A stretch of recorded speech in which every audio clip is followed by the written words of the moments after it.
This program is the fascinating and heroic pioneer effort in 1853 to build timber slides down the Wasatch Mountains that contributed to the making of Provo and Springville, Utah.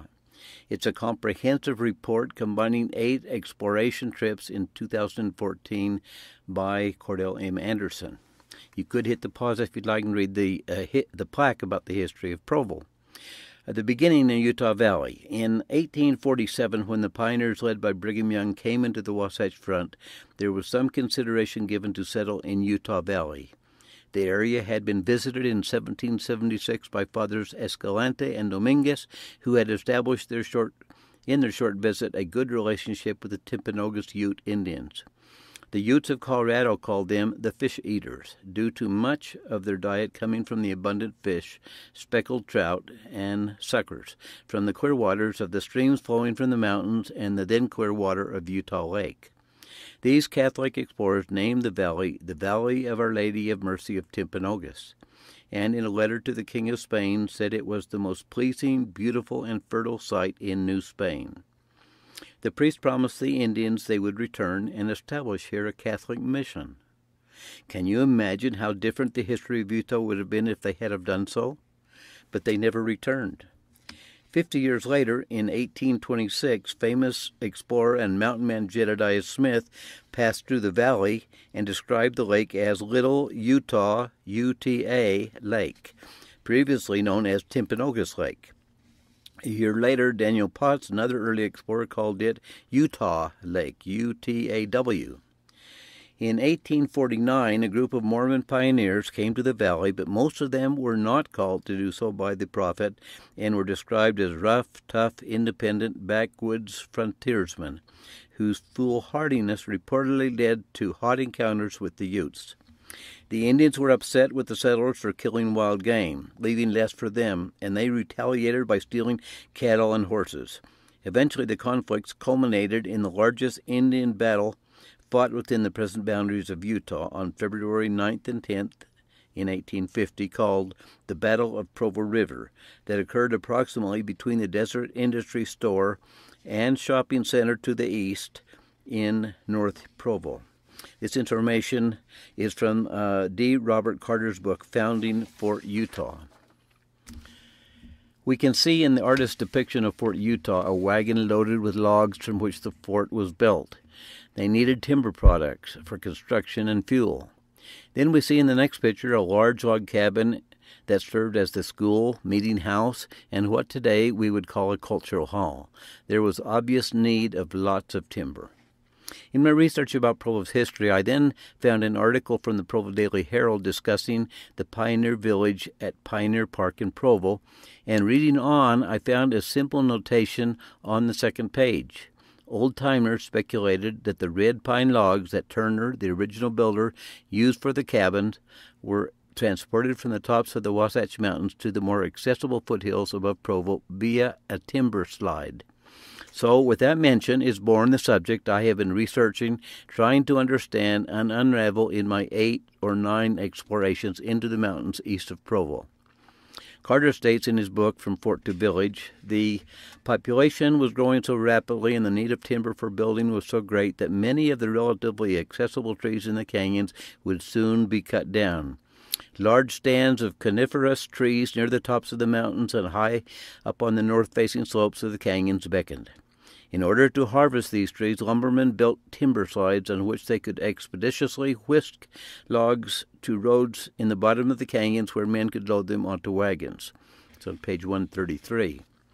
Thus was born the subject, Pioneer Timber Slides, and I became determined to find evidence of them, hopefully find remnants, artifacts, and make a photographic record to share, as I felt it would be of interest to many and inspiring to all of us. Also of great interest to me in my golden years was to get some great exercise and keep my body alive and strong to persist with the backpacking aspect of my High Uintas Wilderness Project in the summer of 2015 in my 80th year. So I began scanning the mountains east of Provo and Springville, and wouldn't you know it, I quickly came up with some visual evidence that led me into the mountains you see below. From North Provo, we look east at what would be the focal point of my efforts: Y Mountain, Slide Canyon, Maple Mountain, Maple Flats, and the little knobby hill to its west overlooking the valley, a little crest that the pioneers seemed to call Slide Mountain, and then further south towards Springville, Buckley Mountain. We see, coming right down the front of the mountain, we will call Slide Mountain, a pathway. Let's begin quoting from D. Richard Carter's book, which is the only book that has a few brief mentions of the slides. The following is from one of my previous reports. We are seeing above the lower portion of what I call Maple Mountain that rises up from Maple Flats, but this lower portion of the mountain from the flats down is perhaps described in this quote. Workmen finished the timber slide down Slide Mountain in November. George A. Smith informed the editor of the Desert News that the 2-mile-long timber slide ran from the top of the mountains to the foothills below. It was described as a chute, consisting of small logs on the bottom and large logs on each side, making a sort of trough. It's on page 133. From the Journal of John C. Dowdell, we find a little detail, one reference saying it worked admirably as far as tried. John and his brother Robert worked on the construction of the slide, harvested logs to be used as fuel and lumber, and slide them down the chute. The quotes led me to understand that it would be possible to find rotted logs, planks, and support structures for the chute, along with square nails to hold it all together, such as I had discovered in exploring and discovering remnants of the flumes used by the tie hackers to get their wood products out of the north slope of the Uinta Mountains down into Wyoming for the transcontinental railroad construction.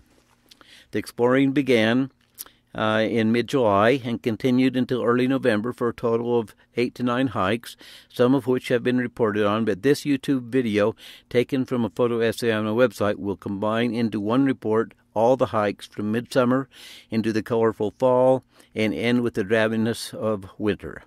So as we proceed, you will see views of all 3 seasons assembled into one report. This is the sign just below the Y trailhead, in which we see above the rocky crest in the middle right, Slide Mountain, also seen from the trail's beginning up from the Y parking lot. The Forest Service designates it as Slate Canyon Trail. As it continues past the Y, up through Eagle Pass to the first meadow, where a trail separates to the south going up to Maple Flats, the main trail going on to Y Mountain, another fork to Slate Canyon, Provo Peak, and on into the mountains. There was a problem leaving late. It became a struggle going up the trail as it was a swelteringly hot 104 degrees Fahrenheit. This mother and daughter coming down were suffering and not in a good mood because of the heat. And I was overheating myself and having great difficulty, especially with the pack on my back, as I intended to make it an overnight stay. A friend seeing this shot in a previous report accused me unbelievably of focusing too much on the young ladies, but believe me, I was so delirious by that time from the heat that I only noticed the sunflowers that screamed at me, "Don't be a moron, turn around and go down, and get an early start tomorrow and take plenty of water, as that spring near Maple Flats might be dried up." Those drops of moisture on the stems were from the sweat pouring off my face, so I dutifully turned around and headed for the safety of my air-conditioned car. What a wimp, you might say, but a quick Googling of Pioneer timber slides shows that I didn't give up, but rather became the expert, or maybe more correctly said, the only person in the world who cares about timber slides. But hang with me. You won't be sorry. This is a fascinating story. Of course, you will notice that along with me, the only other entries in the search concerns children's play apparatuses, lodging me squarely in the category of being like a little child, trying to live out my childhood dream. Yet, what's wrong with that? Even in the movie Rudy, it is said, having dreams is what makes life tolerable. And if you don't do it, if I don't do it, I'll never be any good for you, for me, for anybody. So a day or so later, I was again starting up the mountain early. It was 43 degrees cooler. What a wonderful hike up the Y Trail along with tons of happy people. The pictures tell the story. Young and old, many families having a wonderful hike and seeing views of Utah Valley. What a wonderful background for a family picture. During this exploratory period, I got a call from the son of Dr. Karchner, who 50 years ago brought my first 4 children into the world, way back when the total pre-birth, birth, hospital, and post-birth bill was around $300 for each. Ken wanted to talk to me about my nearly half a century of experience living and working among the Mayans in Guatemala. So Ken Karchner became my hiking companion on one key hike. These beautiful sisters also were hiking companions that day, with smiles that would brighten anyone's struggle up the mountain. And the great views of Provo. If you haven't done this hike with your kids, you've got to do it. You won't be sorry, I promise. My objective was to go way up above the Y through Eagle Pass, observing the Pioneer timber slide coming down Slide Canyon, then on to Maple Flats, and locate the launching site for the slide down the front of Slide Mountain. We head up the trail from the Y towards Eagle Pass. As you can see, this particular picture was taken in late fall after most of the leaves had dropped. The high crest in the background is Slide Mountain. Up there is where the launch site was for both the slide down the canyon and down the front of the mountain. Looking up towards Y Mountain, we see the graffiti, sad to say, of the class of 60 marring our mountain, and then see an animal on a ledge. Soon we see others and get quite close to Rocky Mountain sheep, one we see below that here that would be a trophy.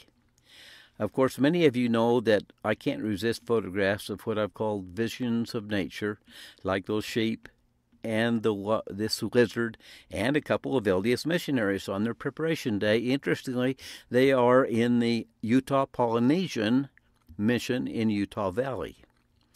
We are nearing Eagle Pass now, with Slide Mountain below the moon, illuminated by the setting sun on one hike. At Eagle Pass, we look back over the Y towards North Provo. And from a different angle, we see Mount Timpanogos in the background. Looking down towards the west, we see a pathway leading down to the foothills, it being the Slide Canyon Pioneer Timber Slide Pathway. We will now explore more closely. Google Earth helps us get the bird's eye view of Slide Canyon, slide down to the foothill road on the left, with the Y Trail in view to the north. From the foothill road, we look up the canyon with the slide cutting across the picture, angling up, and zoom in some on the pathway, seeing in almost dead center a curious half-moon-like area cleared above the pathway. The strange half-moon cleared area is pointed at with the arrow. On Google Earth, it all looks flat, but the cleared area is very steep, as seen enlarged. Now we will get down on the ground and hike up the pathway to see what we find. The red mark is a spot satellite track indicating where the first photo was taken, as seen below. We proceed up the pathway and see where a little excavating was done. From the previous shot, we look down towards Provo to sort of orient ourselves, and then as we go up, we pick up a trail across by the pathway. From a little higher, where the pathway coincides with the rock slide, we look north at the Y Trail. Portions of the pathway widen, as you see here, but no artifacts of any kind have been found so far. We again look down towards Provo. At the lower portion of the cleared half-moon area, we take a spot track with its icon noted below, and from this spot we get a good view of the Y Trail with many hikers. The pathway continues straight ahead in the photo. The cleared area rises to our right and pointed out in the photo below. We can't decipher what its purpose might have been. From this point, we look up towards the Eagle Pass area, where in a moment we will see the pathway as it comes down the steep ravine. From this point, I will head up to the top of the ridge to the south, looking back on the pathway as seen below. We come over the ridge and drop down to the foothill road and Bonneville Shoreline Trail on our way to explore the lower portion of the timber slide that comes down the face of the mountain. At about the point where we come to a hefty gate barrier is the approximate area where the timber slide would have come down and crossed the foothill road. And so we look up to see what is visible. Once again, we quote from Carter's book, Founding Fort Utah. John later wrote that part of the slide consisted of small logs on the bottom and large log on each side, making a sort of trough. To form the lower end of the slide, the laborers dug a ditch down the mountainside. In the photo, we are likely seeing in the bottom portion what is described as laborers dug a ditch down the mountainside. Google Earth helps us again, showing the portion of the slide we will explore, indicated by the arrows. From the point of the spot icon, we look up and really can't quite see anything as we move a bit north to look at it from a different angle, and then it pops out at us, shown by the arrows. Again, this is likely the area described as having been dug out to form a sort of ditch. We begin the struggle up the steep slope with this shot of the adjacent ridge showing us the angle of steepness. It wasn't an easy climb. It was more than 45-degree angle. Here we are looking down the area where accounts describe a ditch being dug. Later, when I come all the way down from the top, I'll show pictures that show it a little bit better. We now look up towards our objective, where the slide pathway coincides with the ravine, passing through what I call the Narrows. Looking at the ridge to the north, hey, we see something, but it's not a white speck of lint on my lens, nor anything on your computer monitor. Let's zoom in and see what it might be. Sure enough, I don't have to clean my lens. It's a hang glider. These guys haul their gear all the way to the top of Y Mountain and launch themselves out over the valley. Some of my reports on the timber slides have been entitled Where Eagles Dare, the title of a Clint Eastwood movie, and wouldn't you know it, an eagle at that moment sails into the picture, and I clicked off a shot. We say farewell to the hang glider and come back to Slide Mountain. We are approaching the Narrows. Lots of visions of nature, of course, all around. The Narrows with the pathway going through the scrub oak from the right corner, crossing the picture to the Narrows, and then coming down as we look up the ravine, it coinciding with the ravine. We are now looking down the pathway towards Provo. It had been a late start for me, and this was enough exercise for one day, but still no artifacts found, just beautiful views of Provo. I even had some ice left, and a cold drink was very, very welcome as it was still summer. So with a parting vision of nature, I head off on another exploration. Fall and winter must be coming as this rock squirrel is loading up on acorns and other good stuff. And then before heading back to Eagle Pass, let's go a little further south to take a quick look at what was the first timber slide, which was authorized. I quote information again from this time from the Utah County Court Minutes from February through July 1853, which states, early in 1853, Alfred Walton, Jerome Benson, and a Mr. Wilson received permission from the Utah County Court to build a timber slide down the canyon located between the two peaks rising south of Slate Canyon. This slide would be located conveniently between Provo and Springville. This permission was granted first for the area known as Buckley Mountain. It has two peaks, with the ravine separating the higher on the north from the lower on the south. So via Google Earth, we fly south to Buckley Mountain. These are the two Buckley peaks, the highest on the left, the ravine coming down between them. Now let's zoom in and see what we find. Here we see a fall-winter view, and then one in early fall, very obviously showing a pathway coming down to the foothills. We zoom in a bit. I've noticed this for years when we lived in Springville, assuming it was a trail to the peak, but now know that it is a pioneer timber slide pathway. The trail to the highest peak goes up a ravine further north called Buckley Draw that I show in one of my comeback YouTube videos entitled something like Faking Not Being a Cripple and Geology at the Wasatch. The picture orients us where this is. We are seeing the old Highway 89 between Provo and Springville with the Public Works Vehicle Facility on the right and the rock quarry in the middle. With Google Earth, we look down on the lower end. It then goes up the mountain. After a grassy area, it gets into the scrub or Gamble's oak and maples. It ends at the base of some cliffs. The spot icon is where I got to, and sadly didn't continue as I got really tired and didn't feel well and headed back down.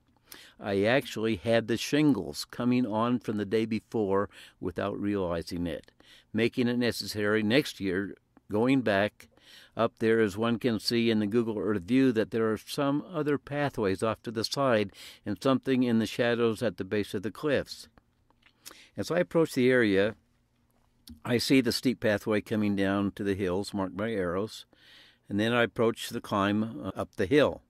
Then comes a relatively flat area covered mostly with grass, the pathway not really visible, but soon it appears going through the thick scrub oak. The deep leaves make it quite impossible to find artifacts like square nails, except in clear areas where I found nothing. This is where I got to and started feeling pretty cruddy, to say the least. I got some nourishment and headed down the hill. And there were lots of visions of nature all around that were very, very enjoyable. The view from the turnaround point, or the throw-in-the-towel point, we can say, I guess, with Ironton and such down in the valley below.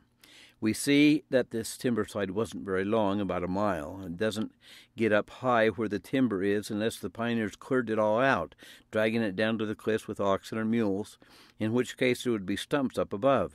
I'll have to check that out next spring. Now, up through what I call the Eagle Pass area. So we're back now to the area between Y Mountain and Maple Mountain. And in this Eagle Pass area, there are what I call 3 passages before getting to the first meadow. We will first work up the trail, looking down into the ravine for signs of the timber slide pathway that comes down Slide Canyon. So here we see the trail going up towards the next passageway, but down in the ravine we see clearly the very steep pathway up a bit out of the gully. Further along we still see the pathway paralleling the ravine up the canyon. We leave behind us the first passageways with the valley far below, and look up at what I call the second passageway of Eagle Pass. We now have worked our way up the pass and can see across the ravine where the timber slide came down out of the pines up near the summit of Slide Mountain. I'll insert here another quote from my previous report, which information comes from Carter's book. It then plunged down the steep canyon just up out of the ravine. I still can't quite imagine how they could have actually built a slide consisting of small logs on the bottom and large logs on each side, making a sort of trough down through these areas. The description previously cited saying large logs as well as small ones would run with great rapidity. We would often start timbers at the top of the slide, and it would run the entire way to the loading place without a stop. That description seems more likely to refer to the slide on the face of Slide Mountain, and not this one in Slide Canyon. However, there are still lots of questions to be answered. We also see that a trail or pathway continues up the ravine, but it is not visible on Google Earth. We will see in a moment. The same area is seen with the oncoming fall, showing pine trees growing right out of the middle of the pathway. Seeing the pathway coming out of the conifers the pioneers were after, it reminds me what the report in the 2009 Daily Herald article said. Old-timers called them red pine logs, but red pine trees are not found in Utah, but from Newfoundland west to Manitoba and south to Pennsylvania, and in Virginia, West Virginia, and a few in New Jersey and Illinois. The pioneers probably were referring to our Engelmann and blue spruce and Douglas fir we see here in Slide Canyon. A Google Earth view seems to make it clear that man has had his hand in it. You can see the pathways there. Google Earth shows a pathway coming down out of the pines, but which divides, the lesser going straight down to the ravine trail, the other curving to the left, perhaps with a curve sufficiently large enough to keep the timber from jumping out of the chute. We continue up the trail, leaving Utah Valley behind us, and notice that we're being spied upon by one of the local beasts. The beast is another rock squirrel. Other visions of nature surround us, like hummingbird and starkly contrasting visions coming out of the ground. Here we are at what I call the first meadow. Maple Flats is up there, and from there the objective was to find the launch site. Ken Karchner resting up a bit before climbing up to the Maple Flats, and then the trail takes off to the right of the large rock at the lower end of the first meadow. It angles up the hill to the southwest and is not maintained by Forest Service, as we see. The views are always wonderful, zooming down through the conifers at BYU. In midsummer, the vegetation on this north-facing slope was lush, to say the least, the trail oftentimes disappearing from view. The spring is about 3/4 of the way up to the flats. If you can follow the trail and not get lost in the jungle vegetation, you will come to it.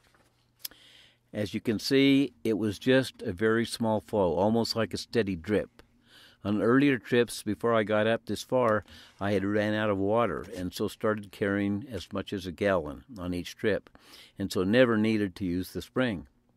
Later in the fall, as indicated by the dry leaves below, there wasn't even a slow drip, so best not to count on this spring, and it is the only one on the mountain. Monk's Hood is just one of the hundreds of varieties of wildflowers one can see from spring into late fall. We are now coming to Maple Flats with what I call Maple Mountain rising up to the east. I see a speck again of something up above the forest to the southeast. Let's zoom in and see what we are seeing. Sure enough, again we are up where eagles dare. It's a golden eagle. In the northern portion of the flats, a principal vegetation was stinging nettle. On my first trip, due to the hot weather, I went naturally in short pants and a short-sleeved t-shirt, so I all of a sudden was in big trouble. Believe me, this was no joke. I did what I could to persist, as you see, opening up a couple of plastic bags and using my supply of black duct tape to protect my legs. I made it over this to the southern part of the flats. It is startlingly drier than the north, but my leg protectors didn't work too good, and so I headed home and came again a few days later, better prepared. We are looking south from Maple Flats, where it drops off towards Slate Canyon. From Maple Flats, the exploration had to go towards the west, climbing a small hill, the crest of which I am calling Slide Mountain, because the pioneers used that terminology as well as Slide Canyon. So we are dealing with two pioneer timber slides in this area, with the third on Buckley Mountain to the south. The red arrows show the path of my first explorations on Slide Mountain. The Google Earth view we see here is terribly deceiving, as it is flat and gives no warning about the steep mountainside I had to deal with, which wouldn't have been too much trouble in my youth, but I guess I waited too long, and now in my 79th year, going became just a little bit tough sometimes. So off I go into dense Gamble's oak, maples, and other deciduous trees and thick underbrush. It took a lot of beating around, zigzagging back and forth, looking for roadways over which logs could have been dragged by oxen or mules to where the slide began. I finally started finding some cleared areas and then found a pipe. But it is a modern galvanized pipe with a cap that seems to be aluminum, so it wasn't from the pioneer period. You can see the size by comparing to my spot tracker, which, by the way, I consider an essential technical and survival tool for explorers and backpackers. The pipe is about 2.5 inches in diameter and has no markings except a sort of cross on the cap. A little past the highest point on the hill, I found this aluminum toilet or latrine seat, once again not from the pioneer period. A little further to the northwest, we found ruins of a cabin, which for a moment or two had my heart pounding. But in dating the tie-hacker ruins on the north slope of the Uintas, you look for a number of factors, but a deciding one is nails. This cabin had been put together by very large round nails, which dated the ruin as being after 1910 and not of the pioneer period. Further along, I found this mess kit, likely from Boy Scouts. There were quite a few stumps like this one and a few short logs like the one we're seeing, but the cuts in the stumps and logs were all made by chainsaws. There were large clearings and piles of branches and debris, but once again seemingly from modern times. One of the clearings led to the edge of the mountain where it dropped off steeply into Slide Canyon. There were stumps here too, large ones, but all cut with the chainsaw. Out of all the stumps, there was no sign of the large trees that someone had fallen. How were they removed from the remote mountain? Who knows? I concluded that everything found on Slide Mountain thus far were remnants of the Seven Peaks Resort described in a Desert News report, saying several plans since the 1950s to build different kinds of resorts in the area, the last being what was called the Seven Peaks Resort, which originally applied for a special use permit to build a 3,000-acre year-round resort in 1988, centering on Maple Mountain. Company representatives estimating at the time it would cost $26.5 million to build, which would feature a funicular railway, ski lifts, and eventually a hotel. But the Forest Service closed the project down in 1991. You can learn more about this by Googling Seven Peaks Resort. Note, the Seven Peaks were Cascade Mountain, Squaw Peak, Provo Peak, Y Mountain, Maple Mountain, and the two Buckley Peaks. We finally came to the front edge of the mountain overlooking Provo. Ken is having a bit of lunch where we found two old pipes that we called anchor pipes, believing that we had found the launch site for the timber slide. He then decided to head back as he didn't want to get caught by nightfall on the mountain. We said goodbye. Looking down at Provo, we see the anchor pipes again, aligning perfectly with 500 North Street. From that spot, we look north towards Y Mountain. And then here we see more or less how the timber slides came off of Slide Mountain in this Google Earth view. I hiked down the ridge towards the southeast to make sure I wasn't missing anything. 100 yards or so down, I found this galvanized pipe with a reducer on the top. Once again, something modern.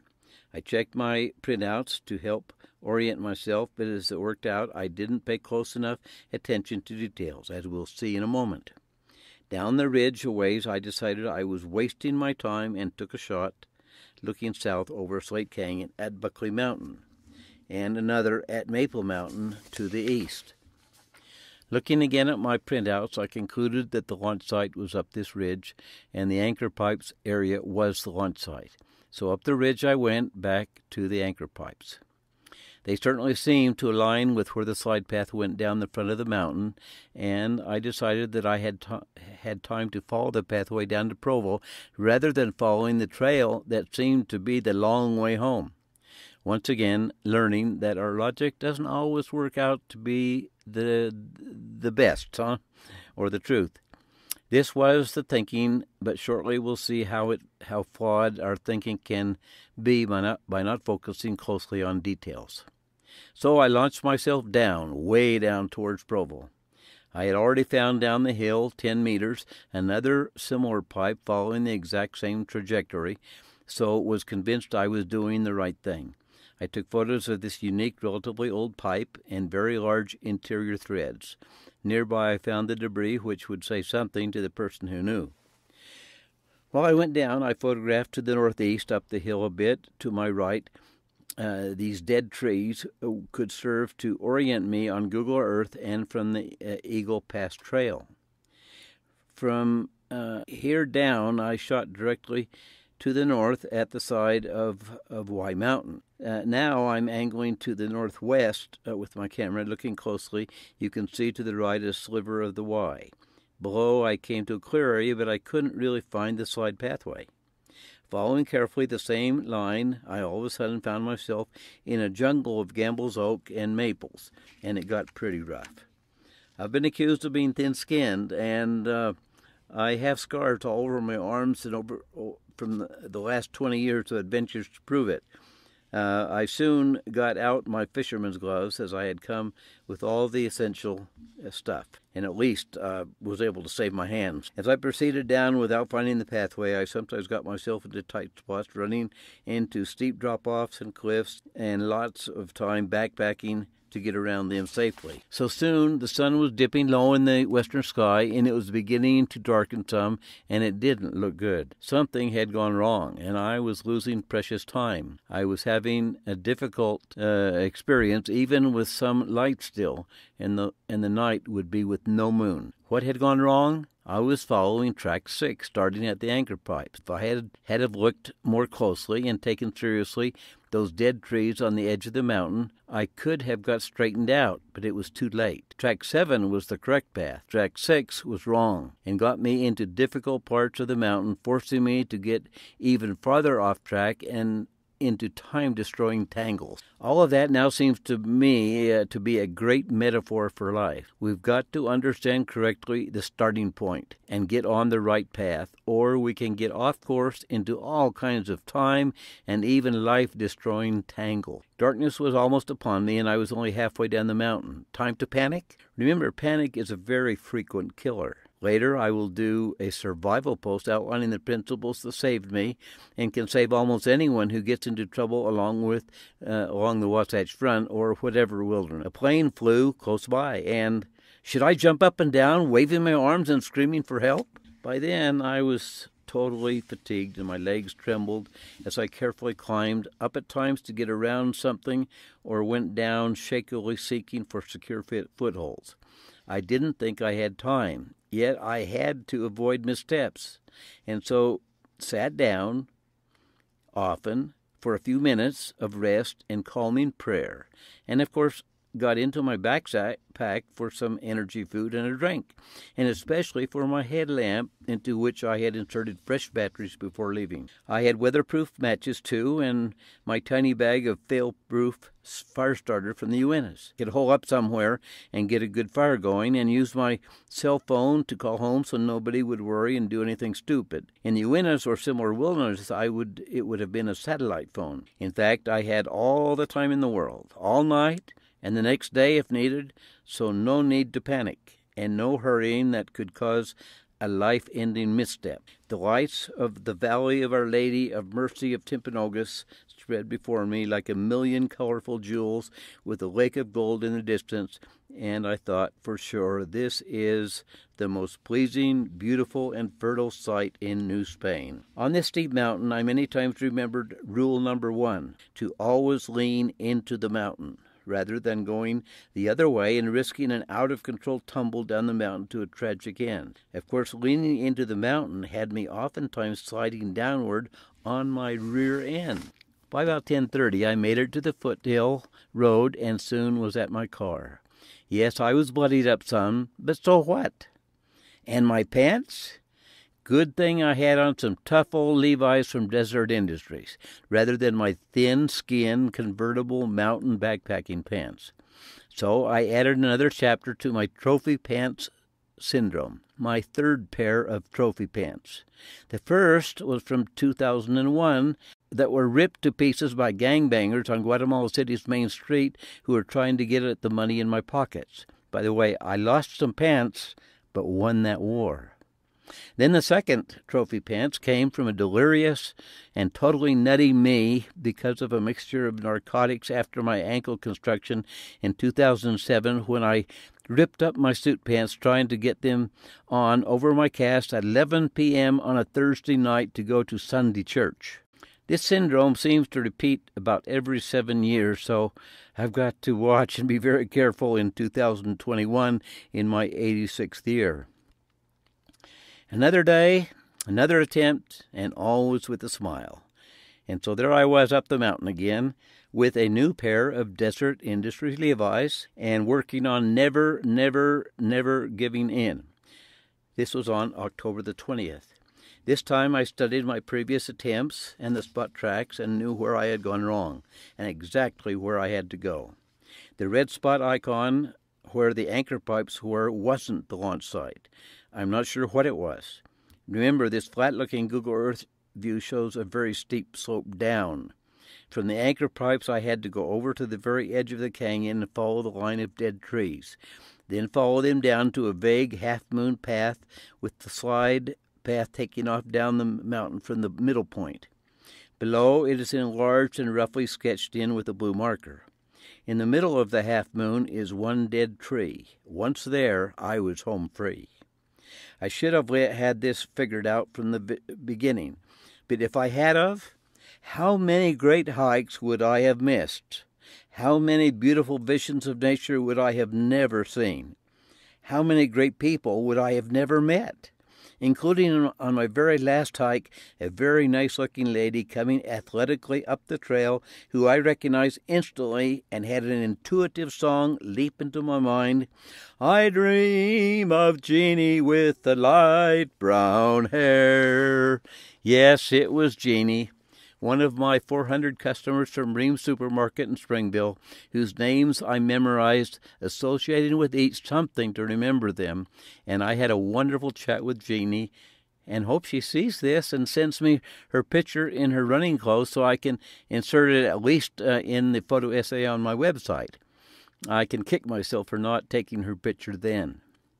Sometime in this life, the long, slow, uphill, winding path gives us wonderful experiences, good and bad, that make it all an incredibly worthwhile journey. Yes, those dead trees up along the edge of Slide Mountain would be my guide. So I got up there and from the anchor pipes worked over towards the edge and found and spot-marked another modern pipe. I'm now over along the edge following the dead trees and getting a glimpse of the Y. Now I've worked down to that one lone dead tree, and I'm right in the eye of the half moon and hit my spot tracker. It's sort of vague, but the picture shows the portion of the half moon that goes north marked by the red arrow. Here you see more clearly without the arrow. And here is the other half that goes south with the arrow and then clear. In the middle, the slide path takes off down towards Provo. Here are the spot tracks. Number 1, the anchor pipes at the red spot icon. 2, white-capped modern pipe. 3, lone pine. 4, north end of the half moon. 5 and 7, pathway off takeoff point. And 6, south end of half moon. And then number 8, down the path. Now we go launch down the pathway. Here and then a little bit later, I moved off a bit to rest and have a bite to eat. As you see, I had on my gloves, but still got bloodied up some. But no, nothing to worry about. Down we go. Provo's still a long way below us. There were still some tough places. As I do my best to follow the pathway down this very steep mountain, can't still quite imagine how they could have actually built a slide consisting of small logs on the bottom and large logs on each side, making a sort of trough down through these areas. Still lots of questions. The disappointing aspect of this is that in all my hikes, I have never found any artifacts, namely no pieces of wood, of wood, of square nails, of braces, nothing. I know concerning the Hilliard flume coming out of the Uintas and going 36 miles down into Wyoming that once it fell into disuse, it was cannibalized, and the reports on it say nothing is left. But as you'll notice in some of my reports, I have found remnants, support structures, braces, square nails, etc. To cannibalize these chutes and take everything down to Provo would have been almost as hard a task as getting them up here and building the timber slide. So there's a lot of need to find greater understanding of just exactly how this whole thing unfolded. There are still some tough places ahead, but this time I had time on my side and so worked away at it carefully. We see the pathway from way off to the side as I had worked around some cliffs. I'll insert some arrows pointing to the path. Here's another area where to get around a very rough area with big drop-offs. I had to climb up and then down through thick oak and maples to finally get back to the path further down. Now we see the same picture but with arrows pointing to the slide and my separate path through a hard area. We are now approaching what I called in the report on exploring the lower portion, the Narrows. Once again, my thin skin sort of created a lot of color for the report. We are looking down from the Narrows. Can you imagine logs going down a chute towards Provo from here? I'll insert again a quote addressing that point. Large logs as well as small would run with great rapidity. We would often start timbers at the top of the slide, and it would run the entire way to the loading place without a stop. But a log to go down at a 45-degree plus angle all the way to the bottom without stopping could certainly qualify as being whisked down the mountain at incredible speed. Concerning the Hilliard flume and the hyenas, the Forest Service described it as a wild ride with water-carrying wood products down into Wyoming at 15 miles an hour. That journey couldn't even come close to what this wild timber slide ride was like. I hope to one day see a video replay of it. We are now in familiar territory, approaching the area described in Carter's book, From Fort to Village, where the laborers dug a ditch down the mountainside to form a kind of trough, which is what we see here in the lower portion of the pathway. We are entering that area, even though it is not so obvious as in the previous photographs. The spot tracks from the website show my trip down the slide, but apparently the spot tracker was off some in 3 places, making the pathway look pretty jagged, which it wasn't.